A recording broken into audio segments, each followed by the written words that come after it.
TDP enter అయితే అంటే ఏ పార్టీకి ప్లస్ ఏ పార్టీకి అది మనం ఇప్పుడు ఆలోచించాలి. ఆ రోజు ఇప్పుడు టీడీపీ, బీజేపీ, జనసేన ఇవన్నీ కూడా మరి కలిసినాయి అనుకోండి. అప్పుడు మా స్టాండ్ అనేది మా పార్టీ స్టాండ్ తీసుకుంటుందో చూసి దాని ప్రకారం మేము ముందుకెళ్తాం.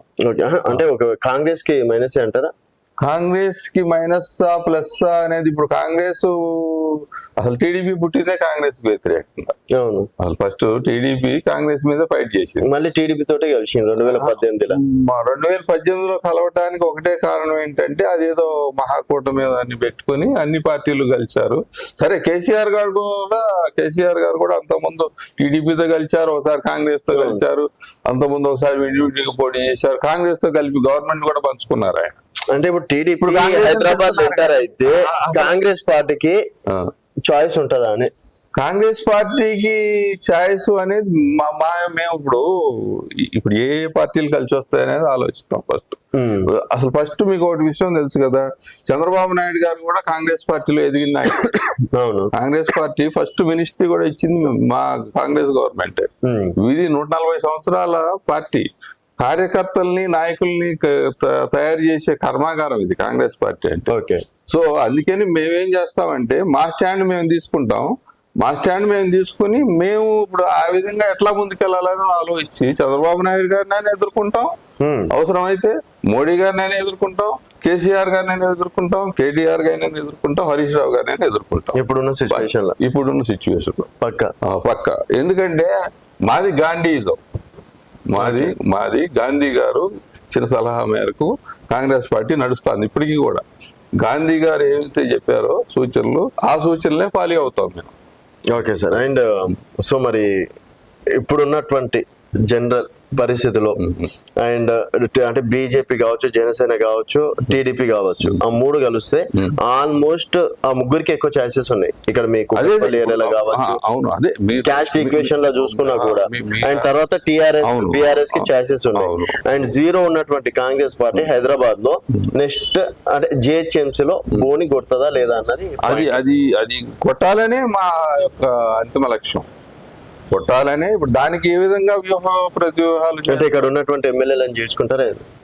ఎమ్మెల్యేలు ఇప్పుడు మీరు ఇందాక క్వశ్చన్ చేశారు కదా 400 ఎకరాల గురించి. 400 ఎకరాల్లో టీఆర్ఎస్ కు 30 మంది ఎమ్మెల్యేలు ఉన్నారు కదా సిటీలో. 30 మంది మరి వెళ్ళి ధర్నా చేయొచ్చుగా. మరి చేస్తున్నారు కదా 30 మంది యాడ్ వెళ్ళారు. చేస్తుండ్రు. కేటీఆర్ చేస్తుండ్రు.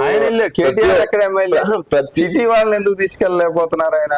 ప్రతి ఒక్కరు చేస్తున్నారండి, వాళ్ళ స్టైల్లో వాళ్ళు మాట్లాడుతున్నారు, విమర్శిస్తున్నారు. సిటీ వాళ్ళని ప్రతి ఒక్క ఎమ్మెల్యే ఆడు ఉంటే తప్పించి ఇప్పుడు మీరు సమస్యని సార్ మీరు అట్లా చెప్పద్దు అట్లా. ఇట్లానా అంటే మీరు ఓకే అంటే సార్ ఒకసారి అది బ్రేక్ చేయి. హైదరాబాద్ లో చూసుకుంటే జనసేన కావచ్చు, టీడీపీ కావచ్చు, బీజేపీ మూడు కలిసి పోటీ చేస్తే గతంలో చూసినాం 2014లో 15 స్థానాలు గెలవడం అనేది జరిగింది. సో తర్వాత ఇప్పుడు చూసుకున్నట్టయితే ఇంకా వాళ్ళు మూడు వస్తే జిహెచ్ఎంసీ మళ్ళీ వీళ్ళ కైవసం అవుతుంది అని చెప్పేసి అనుకోవచ్చా కూటమిది? ఎప్పుడు కూడా వాటరు ఇంతకుముందు 2018లో వచ్చిందని ఇప్పుడు 2026లో వచ్చే జిహెచ్ఎంసీ ఎలక్షన్లు కూడా అట్లాగే మొత్తం పోలరైజ్ అవుతుంది అనేది అది తప్పు. ఎందుకంటే ఇప్పుడు మాకు అధికారం ఉంది కాబట్టి, కాంగ్రెస్ పార్టీ ఆల్రెడీ ఇప్పుడు అధికారంలో ఉంది కాబట్టి కొన్ని సమస్యలు మేము పరిష్కరించి మేము కూడా ముందుకెళ్తాం. ఎందుకంటే మాకు కూడా ఇప్పుడు ప్రజలతో మంచి సన్నిహిత సంబంధాలు పెట్టుకొని ఏమైనా సమస్యలు ఉంటే ఏమిటి ఇప్పటి నుంచి కృషి చేసి, ఇప్పుడు వాళ్ళకి ఏంటంటే ఇంతకుముందు టీఆర్ఎస్ అధికారంలో ఉంది కాబట్టి వాళ్ళని కొద్దిగా గుర్తించారు ప్రజలు. ఇప్పుడు మాకు ఇంకా 3 ఏళ్ళు అధికారం ఉంటుంది. ఇంకా ఇప్పుడు జిహెచ్ఎంసీ అయిపోయినాక కూడా అధికారంలో ఉంటాం కాబట్టి వాళ్ళ సమస్యలను గుర్తించి మేము కూడా వాళ్ళకి. ఇక్కడ ఎమ్మెల్యే మళ్ళీ రాబోతున్నారా సార్ కాంగ్రెస్ పార్టీలోకి? కుకట్పల్లి కావచ్చు, లింగంపల్లి ఎమ్మెల్యే గారు వచ్చారుగా ఆల్రెడీ. కుకట్పల్లి ఎమ్మెల్యే గారు ఇప్పుడు ఏమంటలేదుగా. ఆయన